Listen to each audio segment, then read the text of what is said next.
우리는 열왕기상 강해를 계속 이어서 하고 있습니다. 1, 2, 3, 4장, 지난주까지 4장의 말씀을 나눴고, 지난주에는 솔로몬의 왕국의 조직, 누가 어느 자리에 있었는지, 그래서 솔로몬 왕국의 조직에 대한 영적인 의미를 함께 나누었다면, 이제 본격적으로 제가 볼 때는 이 성전 건축, 그러니까 솔로몬이 성전 건축하는 이 본문이 한 3번 정도 계속 이어져 갈 것 같은데요.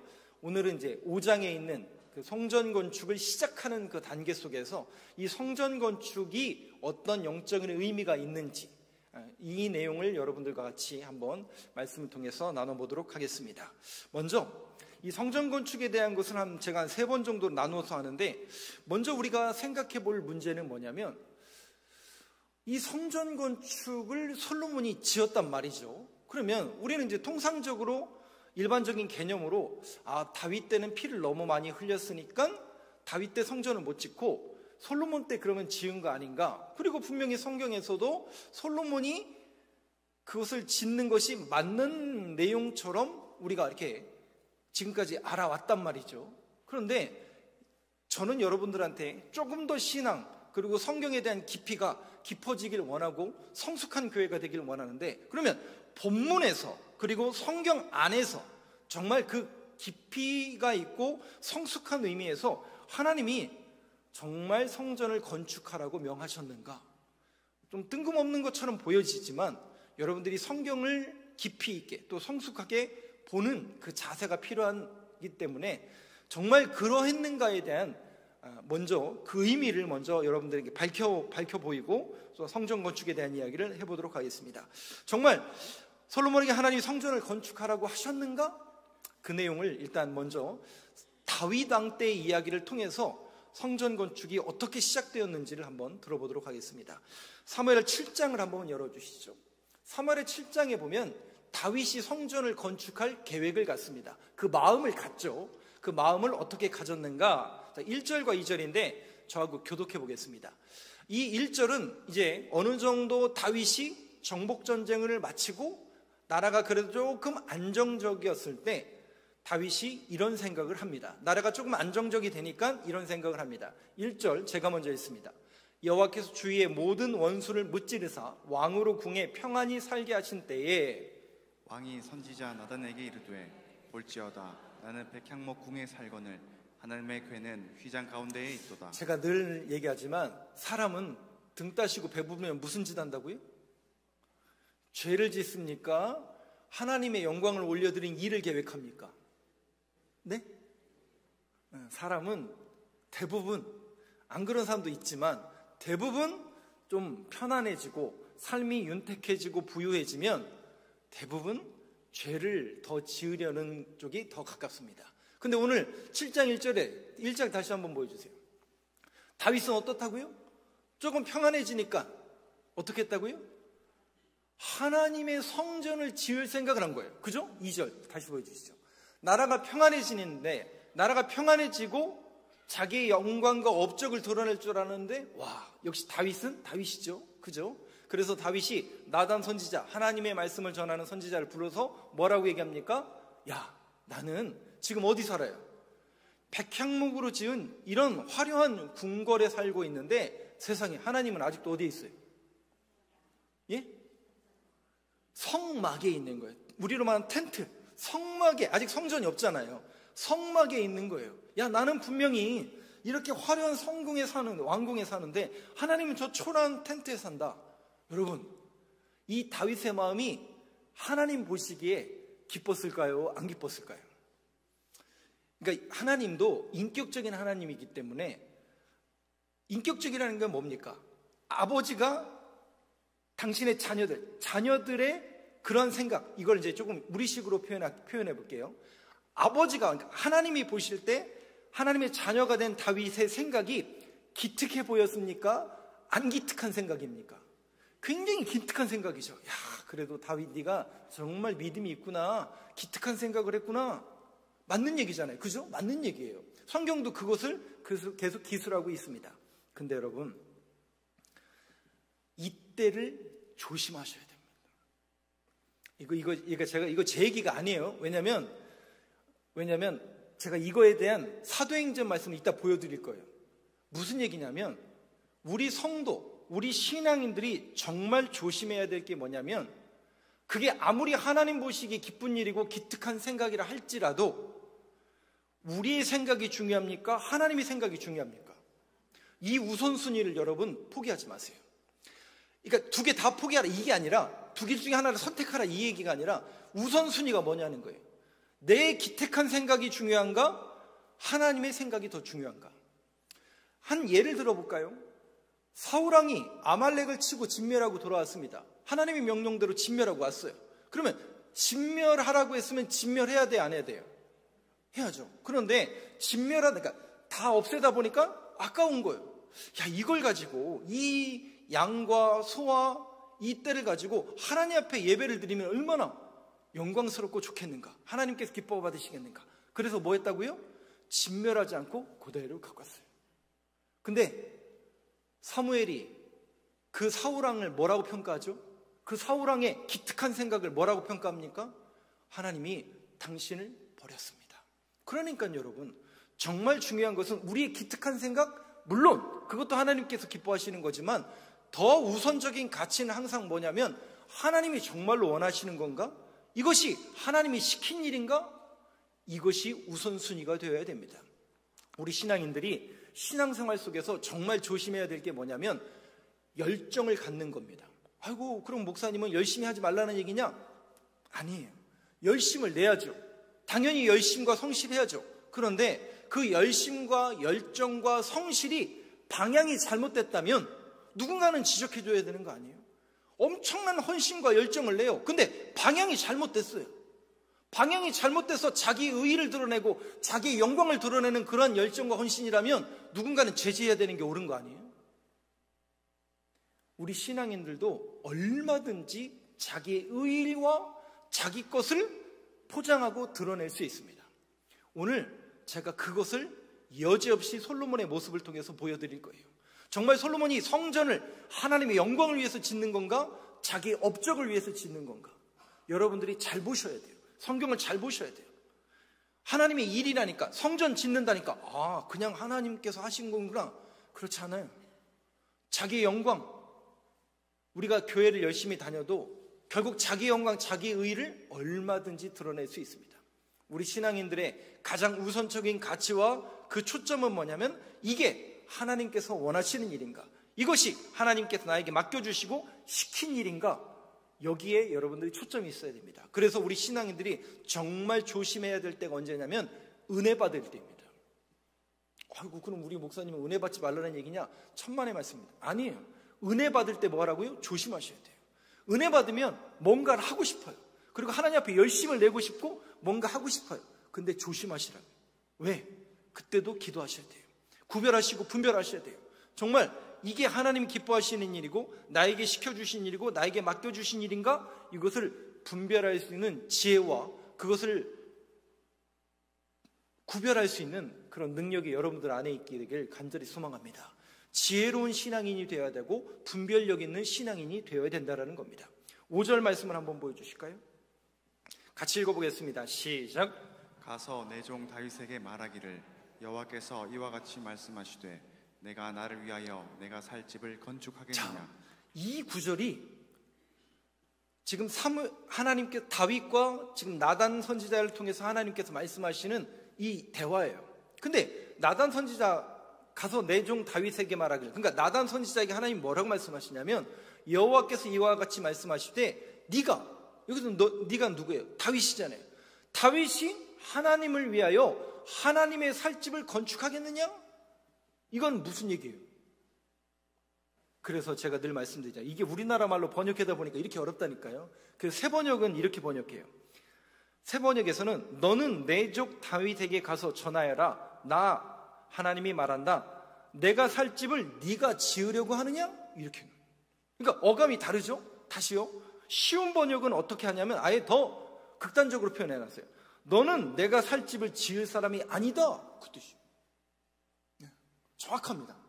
그러니까 우리나라 말로 번역을 하다 보니까 이게 어중간하죠. 지을 것처럼 보이고 안 지을 것처럼 이렇게 번역해놨죠. 근데 이것을 영어 성경이나 일반 성경을 여러분들이 보시면 뭐라고 번역하면 너는 내 집을 지을 사람이 아니다, 그 뜻이에요. 조금 더 볼까요? 6절 같이 읽어보겠습니다. 시작. 내가 이스라엘 자손을 애굽에서 인도하여 내던 날부터 오늘까지 집에 살지 아니하고 장막과 성막 안에서 다녔나니. 하나님은 오늘까지 어디에 살지 않았다고요? 집에 살지 않고, 그러니까 하나님은 성전에 사는 분이 아니라 무소부재하시며 천지 만물을 주관하시는 분이기 때문에 어느 한 공간에 사시는 분이 아니라는 얘기예요. 여러분 동의하십니까? 이것을 우리는 하나님에 대한 성품을 말할 때, 그러니까 하나님이 어떤 분인가에 대해서 말할 때 하나님이 어떤 분이냐? 무소부재. 한문으로 번역되어 있지만 하나님은 어디든지 다 계시다는 거예요. 여러분들의 심령과 이 자리에, 여러분들의 가정과 여러분들의 직장에 계셔요, 안 계셔요? 계십니다. 하나님은 어느 곳이든 다 계시는 거예요. 그런데 왜 집이라는 곳에 나를 한정하여 가두려 하느냐, 그 얘기예요. 그러면서 7절 한번 보시죠. 조금 길지만 같이 한번 읽어보겠습니다. 시작. 이스라엘 자손과 더불어 다니는 모든 곳에서 내가 내 백성 이스라엘을 먹이라고 명령한 이스라엘 어느 지파들 가운데 하나에게 내가 말하기를 너희가 어찌하여 나를 위하여 백향목 집을 건축하지 아니하였느냐고 말하였느냐. 이것도 마찬가지. 맨 밑에 절 보세요. 나를 위하여 백향목 집을 건축하지 아니하였느냐고 말하였느냐. 내가 언제 백향목집 지어달라고 한 적이 있느냐, 그 얘기예요. 하나님은 성전을 지어달라고 한 적이 없다는 거예요. 그리고 하나님은 성전이라는 곳에 갇혀 계신 분이 아니라는 것을 분명히 하나님이 말씀하십니다. 그러면서 11절을 한번 보시죠. 오히려 하나님이 반전을 일으키는 말씀을 합니다. 지금 다시요, 내용을 여러분들이 잘 아셔야 되는데, 다윗이 평안한 시기에 기특한 생각을 했어요. 무슨 기특한 생각을 했냐면, 나는 지금 이렇게 화려한 성전에 사는, 왕궁에 사는데 하나님은 저 초라한 텐트에 살고 계시니 이건 뭔가 잘못됐다. 하나님을 위해서 큰 집을 지어줘야 되겠다라는 기특한 생각을 했는데, 하나님은 오히려 뭐라고 말씀하신다고요? 나는 집이 필요 없다. 하나님은 무소부재한 분이다 라면서 뭐라고 얘기냐, 집을 지어주겠다고 하는 다윗에게 11절 뭐라고 하느냐, 오히려 반전이 일어납니다. 같이 읽어보겠습니다. 시작. 전에 내가 사사에게 명령하여 내 백성 이스라엘을 다스리던 때와 같지 아니하게 하고 너를 모든 원수에게서 벗어나 편히 쉬게 하리라. 여호와가 또 내게 이르노니 여호와가 너를 위하여 집을 짓고. 반전이 일어난다고 그랬잖아요. 무슨 반전이? 지금 다윗이 하나님을 위해서 집을 지어준다고 그랬는데 밑에 절 한번 보세요. 여호와가 또 내게 이르되, 여호와가 누구를 위해서? 야, 너를 위해서, 내가 너를 위해서 집을 지어주겠다, 그 얘기예요. 그래서 지금 반전이라고 하는 거죠. 근데 여러분 중간절 한번 보세요. 모든 원수에게서 벗어나 편히 쉬게 하리라. 편히 쉬게 한다, 안식을 말하고 쉼을 말하는 거죠. 그러니까 오히려 하나님이 너희들을 위해서, 내 사랑하는 자녀요 다윗인 너를 향해서 오히려 너희들이 내 집을 짓는 게 아니라 내가 너희들을 위해서 집을 지어줄 것이고 그 집이 너희들에게 뭘 갖다 주겠다는 거예요? 안식을 주겠다는 거예요. 그래서 신약 성경에 넘어오면 그 성전이 누구예요? 그 안식과 참된 평화를 주시는 분이 누구세요? 그래서 안식일의 주인이 누구라고요? 예수 그리스도.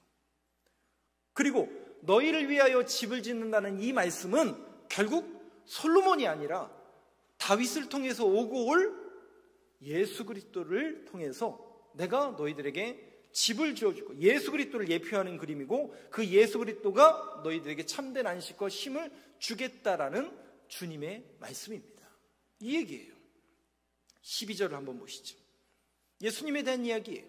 그러면서 이렇게 얘기합니다. 같이 읽겠습니다. 시작. 내 수완이 차서 내 조상들과 함께 누울 때에 내가 내 몸에서 날 내 씨를 내 뒤에 세워 그의 나라를 견고하게 하리라.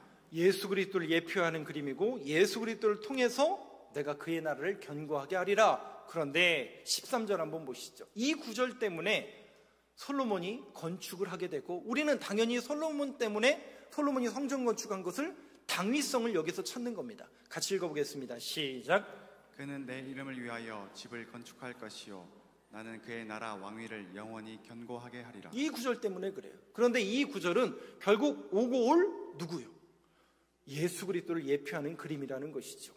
그런데 여러분 기억나세요? 제가 왕에 대한 이야기를 할 때 분명히 백성들이 왕을 요구할 것이다. 그러면 하나님이 백성들이 왕을 요구하면 들어주라고 그랬어요? 들어주지 말라고 그랬어요? 신명기에서 이미 들어주라고 그랬어요. 근데 그 왕 제도 때문에 백성들이 들어주라고 해서 왕을 세우지만 사무엘이 그 하나님의 말씀을 어떻게 하냐면 처음에 거역해요.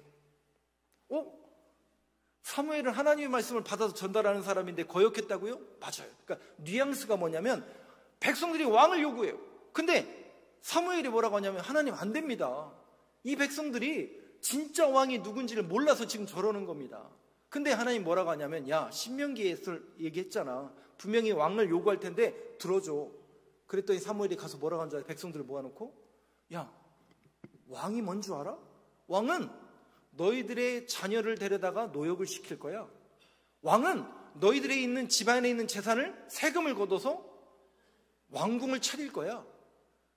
왕은 결국 이 나라를 평안하게 만들 것처럼 보이지만 너희들을 징집해서 너희들이 고통과 노역의 때가 그칠 날이 없을 거야 라는 것을 미리 얘기합니다. 그랬더니 백성들이 뭐라고 그래요? 왕제도가 듣고 보니까 좋은 제도예요, 안 좋은 제도예요? 왕을 세우면 세금도 내야 되고 노역도 해야 되고 병사로 징집도 돼야 돼요. 그러면 이게 백성들 입장에서는 좋은 거예요, 나쁜 거예요? 근데 백성들이 뭐라고 하는 줄 아세요? 다 필요 없고 당신 필요 없고 그냥 왕 주세요, 이렇게 돼버리는 거예요. 그래서 왕을 결국 허용을 하죠. 그러면 여러분 보세요. 솔로몬의 성전도 그러면 하나님이 정말 원하신 겁니까? 인간의 요구에 의해서 허락하신 겁니까? 성전을 허락하시거든요. 이것도 결국은 뭐냐면 하나님께서 인간의 요구를 허락하신 거예요. 그러면 여러분 그 솔로몬의 성전이 하나님의 이름으로 짓고 영광 올려드린 성전이라면 무너지면 돼야 한대요. 예? 무너지면 돼야 한대요. 하나님의 이름으로 엄청난 영광스러운 성전을 지었으면 무너지면 되냐고 안 되냐고요. 안 되잖아요. 근데 무너져요, 안 무너져요? 역사적으로 몇 차례나 무너지냐면 3번이나 무너져요. BC 586년 그 다음에 153년에 지었던 것도 스룹바벨 성전 또 무너지고, 예루살렘 성전 예수님 시대 때 46년을 걸쳐서 지은 성전도 AD 70년경에 또 무너져요. 그러니까 여러분 결국 눈에 보이는 성전을 요구하는 건 뭐예요? 우리는 가시적인 성전을 자꾸 요구해요. 그러니까 이게 여러분 조심스러운데, 그러면 목사님은 교회 건물 짓지 말라는 얘기냐? 교회 건물을 짓는 것을 무용로를 얘기하는 사람이 아니에요. 그러니까 우리 믿음이 눈에 보이는 가시적인 것만을 자꾸 요구한다고요. 그러니까 무조건 하나님의 이름으로 화려하게 짓고 막 크게 짓고 그러면서 와, 하나님의 영광이다. 근데 그 영광이 정말 하나님 앞에 드려지는 거예요? 그걸 짓고 야, 내가 이걸 짓기 위해서 엄청난 헌금을 하고 내가 통장에 있는 돈을 얼마나 냈고 이거 내가 졌고. 여러분 이게 옳은 모습입니까? 옳은 모습이냐고요. 이게 성경은 우리에게 그거를 다시 보여주고 있는 거예요. 결국 그 성전이 누구의 의의를 드러내기 위함이냐, 누구의 영광을 드러내기 위함이냐. 가시적인 성전? 하나님은 들어주신다니까요. 그런데 가시적인 성전이 혹 우리의 마음을 뺏기고 그것 때문에 하나님의 영광을 가린다면 그것도 우상일 수 있는 거 아닙니까? 우리가 신앙인으로서 이 부분에 있어서 견지를 하셔야 되고, 이제 여러분들의 신앙도 이런 눈에 보이는 것에 초점을 맞춰서는 안 된다는 것을 성경은 우리에게 암시하고 있는 겁니다. 제가 왜 이런 이야기를 제가 만들어서 낸 설교가 아니에요. 왜냐, 이것은 신약 성경에 이미 나와 있는 이야기예요. 한번 볼까요? 스데반이 죽기 전에 유대인들한테 이렇게 설교를 합니다. 무슨 설교를 하냐면 오늘 다윗의 이야기와 솔로몬의 이야기를 스데반의 설교 속에서 이렇게 담아냅니다. 사도행전 7장을 한번 보여주시죠. 46절, 47절 이 두 구절만 저하고 교독해 보겠습니다. 잘 보세요. 다윗이 하나님 앞에서 은혜를 받아. 지금 스데반이 죽기 직전에 유대인들을 향해서 뭐라고 설교하냐면, 야, 다윗이 하나님 앞에서 은혜를 받아 야곱의 집을 위하여 하나님의 처소를 준비하게 하여 달라고 하더니 솔로몬이 그를 위하여 집을 지었느니라. 지금 우리가 보고 있었던 본문을 약 1000년 후에 예수님 시대 때, 그러니까 솔로몬이 그러니까 BC 970년 사람이니까 예수님 시대니까 약 한 1000년 지난 거예요. 1000년 후에 스데반이 뭐라고 얘기냐면, 다윗이 하나님 앞에서 뭘 받았다고요? 그러니까 여러분, 뭘 받을 때 조심해야 된다고요? 이거요. 은혜를 받아 야곱의 집을 위하여 하나님의 처소를 준비하게 하여 달라고 하더니 솔로몬이 그를 위하여 집을 지었느니라. 그러면 그 솔로몬이 성전을 지은 이야기는 이 스데반이 뭐라고 결론을 내는지 한번 보시죠. 48절, 49절을 저하고 교독합니다. 그러나 지극히 높으신 이는 손으로 지은 곳에 계시지 아니하시나니 선지자가 말한 바 주께서 이르시되 하늘은 나의 보좌요 땅은 나의 발등상이니 너희가 나를 위하여 무슨 집을 짓겠으며 나의 안식할 처소가 어디냐. 무슨 얘기예요? 스데반도 분명히 하나님은 성전이라는 집이라는 곳에 거하시는 분이 아니라 무소부재 어느 곳이든지 다 함께 하시는. 그래서 여러분, 마태복음에 보면 아주 중요한 신앙 고백이 뭐냐면, 하나님은 어떤 분이시냐? 임마누엘의 하나님이라는 거죠. 유대인들은 하나님을 성전에 가둬버렸어요. 그래서 여길 가야 하나님을 만나고 여기서만 예배를 드려야만 하나님을 예배하는 거라고 생각했어요. 근데 마태복음은 뭐라고 하느냐? 아니야. 하나님은 임마누엘, 우리와 함께 하시고 우리와 동행하시는 분이야. 그 신앙 고백입니다. 50절 한번 볼까요? 51절을 저하고 교독합니다. 이 모든 것이 다 내 손으로 지은 것이 아니냐 함과 같으니라. 목이 곧고 마음과 귀에 할례를 받지 못한 사람들아, 너희도 너희 조상과 같이 항상 성령을 거스르는도다. 이게요. 결국 솔로몬이 성전을 짓는 이 이야기를 스데반은 뭐라고 결론 내려요? 성령을 거스르는도다. 그래서 여러분, 우리는 항상 신앙인으로서 늘 깨어 있어야 되고, 성전이 무슨 의미가 있는지. 그래서 여러분, 그러니까 저는 오늘 여러분들한테 그럼 은혜 받아서 아무 필요가 없다, 성전 지어서 아무 필요 없다, 성전 무용론과 은혜 무용론을 제기하는 사람이 아닙니다. 정말 중요한 것이 뭐냐는 거죠. 그 성전에 담아진 의미가 뭐냐는 거죠. 이 구절은 여러분 그냥 외우세요. 고린도전서 3장 16절 17절 저하고 교독합니다. 성전이 뭐냐? 신약 성경의 사도 바울은 이렇게 고린도 교인들에게 가르칩니다. 너희는 너희가 하나님의 성전인 것과 하나님의 성령이 너희 안에 계시는 것을 알지 못하느냐? 누구든지 하나님의 성전을 더럽히면 하나님이 그 사람을 멸하시리라. 하나님의 성전은 거룩하니 너희도 그러하니라. 16절에 있는 말씀이 뭐예요? 16절 그냥 외우세요. 너희는 너희가 우리가 뭐라고요? 우리가 교회요 하나님의 성전이라는 거예요. 누가요? 옆에 있는 분 한번 보세요. 네가 그러지 마시고 당신이 하나님의 성전입니다. 한번 인사하시죠. 당신이 하나님의 성전입니다. 맞아요. 우리가 성전이에요.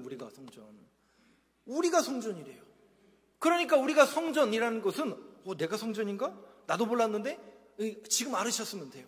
사도 바울이 고린도 교인들에게 그렇게 얘기하는 거예요. 네가 성전이야. 그러니 그 성전인 이 몸을 어떻게 하라는 거예요? 세상적인 것으로 쓰지 말고 하나님의 거룩한 전으로 쓰라는 거죠. 그러니까 우리의 몸으로, 우리의 삶으로 어떻게 살아라는 얘기예요? 거룩하게 살아나야 되는 과제가 우리에게 주어진 겁니다. 그러니까 여러분, 교회 다니는 사람들이 왜 착하게 살아야 돼요? 거룩한 전이기 때문에 그래요. 근데 여러분, 이 거룩한 전을 자꾸 나쁜 연기를 집어넣지 마시고 나쁜 걸로 자꾸 채우려고 하지 마세요. 우리는 거룩한 전이기 때문에 하나님의 말씀과 기도로 거룩하여 지민이라. 거룩한 전은 하나님의 말씀과 기도로 거룩하게 채우는 겁니다. 그래서 여러분들이 또 우리 교회가 그 거룩한 전으로서의 삶, 그래서 이 성전, 구약 성경에서 말하는 이 성전의 초점은 딱 두 가지예요. 첫 번째, 가시적인 성전을 만들어 주심으로 인해서 눈에 보이는 하나님은 살아계시고 하나님의 임재를 상징하는 건물로서의 임재를 말하는 거예요. 그러니까 여기에만 계신 게 아니라 이 성전 겉모양을 보면서 하나님 살아계시는구나, 하나님의 임재를 예표하는 그림이 성전입니다. 두 번째는 뭐냐면 결국 우리가 성전이라는 것을 여러분들이 꼭 기억하시길 바라겠습니다. 마지막으로 오늘 본문 얘기를 조금 더 할게요. 그러면 이제 두로 왕 히람이라는 사람이 등장하는 걸 볼 수 있습니다. 그러니까 이제 성전을 건축을 해야 되니까 자재가 필요해요. 근데 계속 우리가 아까 다윗 이야기, 솔로몬의 성전 속에서 아주 중요한 건축 자재가 있어요. 그게 뭐냐면 백향목이라는 거예요. 그 한문 그대로 백리까지 향기가 난다고 해서 백향목인데, 이 백향목은 원래는 소나무과에 속하는, 그러니까 우리나라랑 다른 지형에 있는 곳이기 때문에 소나무과긴 한데 이걸 이제 잣나무나 전나무로 번역하는 분들도 많이 있습니다. 이 두로왕 히람이 오늘 본문에 등장해서 자재를 갖다 주는데, 이 두로라는 나라를 잠깐 보여드릴게요. 한번 넘겨주세요. 위치가 그러면 어떻게 되느냐, 지금 우리가 성경을 보고 있는 그 성경, 가나안 땅은 어디냐면 저게 유럽 지도예요. 2000년 전의 유럽 지도이고, 여러분들이 보시는 오른쪽 여기가 가나안 지역, 팔레스타인 지역입니다. 지금 한참 전쟁이 심한 곳이죠. 이 가나안 땅에 조금만 확대해서 넘겨주시면, 여기를 이제 확대하면 이런 그림이 되고, 이 녹색 지역이 바로 가나안 땅, 이스라엘 백성들이 사는 땅인데, 그 바로 위에 넘겨주세요. 이 빨간색 친 지역이 두로와 시돈이란 지역이고, 여기가 지금의 어느 나라냐면, 넘겨주세요. 여러분, 이게 국기인데 이 나라가 무슨 나라죠? 별걸 다 물어보죠. 근데 이러면 싫으면 안 됩니다. 이게 어느 나라 국기인지 레바논입니다. 예, 한 분 맞췄어요. 레바논. 예, 지금의 레바논이란 나라의 국기인데, 국기 안에 뭐가 그려 있어요? 예, 저게 백향목이에요. 저게 백향목. 그러니까 저 지역의 특산물이 뭐란 얘기예요? 아니, 우리는 목사님 무슨 나라의 특산물이 자랑할 게 없어 나무를 그려놨으면. 그러니까 여러분들이 역사를 조금 알면 이 나무가 어마어마하다라는 것을 여러분들이 조금 알 수 있습니다. 하나만 더 넘겨주실까요? 네, 이렇게 이제 쭉쭉 뻗은 전나무나 잣나무라 같은 그런 나무들이고, 이 근동 지역에서는 저런 나무를 볼 수가 없어요. 그러니까 이거를 전부 잘라서 건축 자재로 썼습니다. 조금 더 제가 부연 설명을 드리면, 여러분 이게 성경이잖아요. 성경이 영어로 뭐예요? 바이블이라고 하죠. 바이블. 근데 바이블이라는 단어가 어디에서 나오냐면 비블로스라는 도시 이름에서 왔어요. 그러니까 비블로스가 바이블이 된 거예요. 근데 아까 그 두로와 시돈이 있었잖아요. 그 두로와 시돈 중간 지역이 바로 비블로스라는 도시예요. 그럼 거기가 왜 비블로스라는 도시가 됐냐면, 이 두로와 시돈, 비블로스 이 지역에서 저 나무를 베어다가 갖다 파는 거예요. 어디다 갖다 팔까요? 그 당시 가장 큰 나라가 애굽이란 나라였는데, 애굽이란 나라에 갖다 파는 거예요. 그러면 나무를 베어서 어떻게 팔았을까요? 사람이 들고 갈 수는 없죠. 그렇죠. 바다로 운송을 하는 거예요. 뗏목을 만들어서 그걸 그대로 운송하는 거예요. 그래서 이 두로, 시돈, 비블로스가 이 뗏목을 만들어서 많은 나무를 갖다 팔고, 그러면 이집트에서는 뭘 사왔을까요? 여기서 안 나는 파피루스, 즉 책을 만들 수 있는 파피루스를 거기서 사와서 비블로스라는 곳에서 파필리우스를 많이 팔았기 때문에, 여기는 책을 만드는 도시, 바이블, 이런 어원이 되는 겁니다. 그 정도로 두로와 시돈이 이런 나무를 팔아서 엄청난 부를 축적했습니다. 그래서 티레라는 도시는 알렉산더 대왕이 여러 도시를 다 점령하는데, 유독 제일 점령하는데 오래 걸렸던 도시 중에 하나가 이 두로라는 도시였고, 그만큼 번성했던 도시입니다. 그러니 이 번성한 도시인 두로왕 히람이 건축 자재를 보내줍니다. 이 구절을 한번 보겠습니다. 6절을 한번 보시죠. 열왕기상 6절. 조금 길기 때문에 제가 읽어드리겠습니다. 당신은 명을 내려 나를 위하여 레바논에서 백향목을 베어내게 하소서. 이게 누구에게요? 솔로몬이 지금 두로왕 히람에게 요구하는 거예요. 백향목을, 그러니까 건축 자재, 성전을 지어야 되는 건축 자재를 요구하는 겁니다. 내 종과 당신의 종이 함께 할 것이요 또 내가 당신의 모든 말씀대로 당신의 종의 싹을 당신에게 드리리이다. 당신도 알거니와 우리 중에는 시돈 사람처럼 벌목을 잘하는 자가 없나이다. 무슨 얘기냐면 인부가 더 필요하면 보내주겠다라는 거예요. 근데 여러분 이 6절에서 이 솔로몬의 마음이 은연중에 드러납니다. 지금 뭘 짓는 거예요? 지금 뭘 져요? 성전을 짓는데 성전을 지으면 성전은 누구네 집이에요? 하나님의 집이고 하나님 앞에 드려야 될 영광이 누구를 위하여? 당신은 명령을 내려 누구를 위하여? 나를 위하여. 잘 보세요. 이 열왕기상 저자가 이걸 은연중에 흘리는 거예요. 그러니까 여러분들이 성경을 이렇게 정독하고 이 내용을 이렇게 깊이 들어가 보면 정말 이 성경만큼 재미있는 책이 없습니다. 솔로몬이 그 마음이 그대로 보여지는 거예요. 그러니까 솔로몬은 지금 성전 건축을 누굴 위하여? 표면적으로는 하나님의 영광을 위하여 이스라엘 백성들의 눈에 보이기 좋은 성전을 짓는다고 이야기하지만 결국 누구를 위하여? 나를 위하여. 인간이란 사람을 속일 수가 없는 겁니다. 근데 히람 왕이 참 기가 막힌 사람입니다. 이 사람이 무역업을 하는 사람이잖아요. 여러분들 이제 세계사를 조금 아시는 분들 가운데 페니키아라고 들어보셨을 거예요. 해양 민족인데 이 사람들이 도시를 만들어서 무역을 하는 사람들이에요. 그러면 우리로 말하면 장사를 잘하는 사람들이죠. 그러면 장사를 잘하는 사람들은 지혜가 있어요, 없어요? 지혜가 없으면 장사를 망할 수밖에 없겠죠. 지혜가 있어요. 그러니까 어떤 지혜가 있냐면 장사를 잘해서 돈 벌 수 있는 지혜가 있는 거죠. 근데 놀라운 하나님의 말씀이 이 열왕기상에 기록이 됩니다. 12절을 한번 보여주세요. 마지막 구절입니다. 12절 같이 한번 읽어보겠습니다. 이 구절 한번 여러분 유념해서 한번 같이 읽어보겠습니다. 시작. 여호와께서 그의 말씀대로 솔로몬에게 지혜를 주신 고로 히람과 솔로몬이 친목하여 두 사람이 함께 약조를 맺었더라. 자, 우리는 솔로몬이 지혜가 있다라고 생각을 했고 솔로몬이 지혜로운 왕이라고 생각하고 있습니다. 그런데 우리가 성경을 기록할 때는 어떤 의도와 목적이 반드시 있습니다. 무슨 얘기냐면 어떤 순서를 쓸 때 히람 왕은 두로왕이고 솔로몬이에요. 솔로몬이 먼저 쓰여집니까? 히람이 먼저 쓰여집니까? 분명히 성경에 히람이 먼저 쓰여져요. 그래서 두 사람이 함께 약조를 맺었더라. 그냥 말씀 구절을 읽으면 하나님께서 솔로몬에게 지혜를 주셔서 히람과 솔로몬이 친목해서 약조를 맺고 이것 때문에 성전이 잘 건축되는 자재를 구해온 것처럼 보여요. 근데 이 12절은 정확하게 여러분들이 어떻게 판정해야 되면 전부 워드플레이, 말놀이에요. 우리식으로 조금 더 번역해 볼까요? 그래서 우리말 성경은 이렇게 번역 안 해요. 이걸 우리식으로 번역해 볼까요? 이런 번역이 됩니다.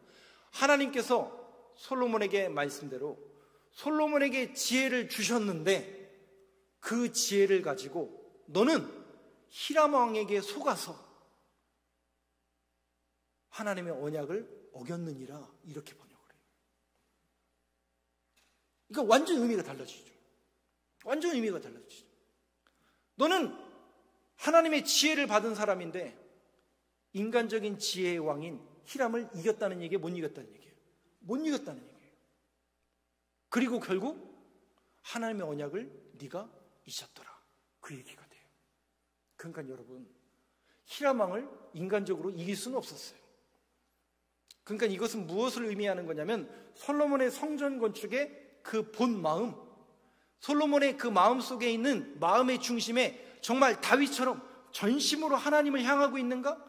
전심으로 하나님을 향하고 있지 않은가? 겉으로 볼 때는 성전을 지으니까 그냥 하나님의 일이고 당연히 하나님 앞에 영광을 드리는 거라고 보여지지 모르지만 솔로몬은 은연중에 그 마음에 나를 위하여, 이것이 아주 극적으로 드러나는 장면이 뭐냐면 열왕기상 12장에 가면 성전을 짓는 데는 몇 년 걸렸다고요?